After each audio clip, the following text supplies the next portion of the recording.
We're a homeschool family, and I suspect my child has dyslexia, but I'm having a horrible time trying to find someone to evaluate them. This is one of the few times I wish we were in the public school system. I'm Jenny Scherson, ex-special educator turned dyslexia interventionist. It wasn't so long ago that I, too, was overwhelmed by balanced literacy versus structured literacy, education speak, and everything in between. Fast forward after many, many hours of self-driven education, and you'll see I've built a thriving dyslexia practice helping students from age 6 to 18. My specialties?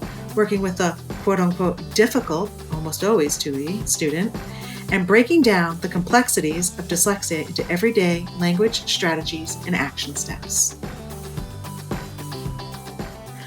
I literally just had a similar conversation a couple of days ago with a parent who called me asking for help.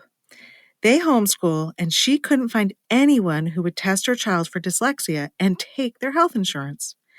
She then said, and the local school won't do it because we're not in the system. I think I practically jumped down her throat when I said, "Oh, yes, they will. It's called Child Find." She responded with, "But my child is over 5. And I reassured her that didn't matter. Child Find covers kids up to the age of 21. So, what is this magical Child Find thing? Child Find is a part of the Individuals with Disability Education Improvement Act, IDA. It is a federal law and puts a huge responsibility on the public school system. Child Find requires each state to develop a statewide system for identifying, locating, and evaluating all children with disabilities from birth to 21 who are in need of special education and related services.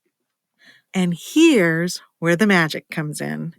Child Find applies to all kids, not just those in the public school system. This means it also applies to homeschooled and private school students. Not only that, Child Find also applies to students who are migrants, homeless, or wards of the state. When they said each state needs to identify, locate, and evaluate all kids from birth through age 21, they meant all kids. Once a Child Find referral is made, the school district must respond to a referral from the private school or parent by conducting an evaluation within 60 days or according to the state-imposed deadline. Many states have differing time periods for responding, but they cannot exceed the federal time period. For example, in Florida, they have a 30-day timeline to request consent from the parent or legal guardian to begin the evaluation process. The evaluation IEP process is not quick. Once consent has been given, the school district has 60 days to complete the evaluation. In total, that is 90 days, and each state counts days differently. Some don't count holidays and weekends. Others use a calendar 90 days. You're really going to need to check your individual state guidelines and find out how your 90 days are laid out. Either way, it all takes time. Taking advantage of the Child Find regulations provided to all children under IDEA is an excellent option for homeschooled and private school parents who can't afford a private evaluation. Once you decide to go this route, act decisively. The process is long, and each delay takes away from your child receiving the supports and services they need to thrive. Okay, before I go on, I would be remiss if I didn't mention we hit our 1-year anniversary. Thank you to each and every one of you for joining me on this ride. I don't think I can adequately express how much your support has meant to me. I am deeply grateful for all of you, and I'm excited to see what year 2 brings. If you have any further questions about Child Find, please feel free to sneak into my inbox. We'd also love your input. What would you like to hear from us in the future? Is there a topic we haven't covered yet you really want to learn more about?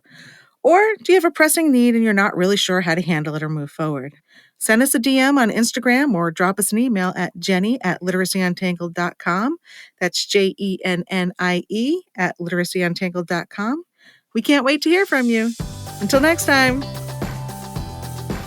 I hope you enjoyed this episode of Literacy Untangled. If you loved this episode as much as I did, head on over and rate and subscribe so you never miss an episode. If you want to continue the conversation or share your takeaways, head on over to our Instagram @LiteracyUntangled and comment on your favorite part. I can't wait to hang out with you again soon. Bye!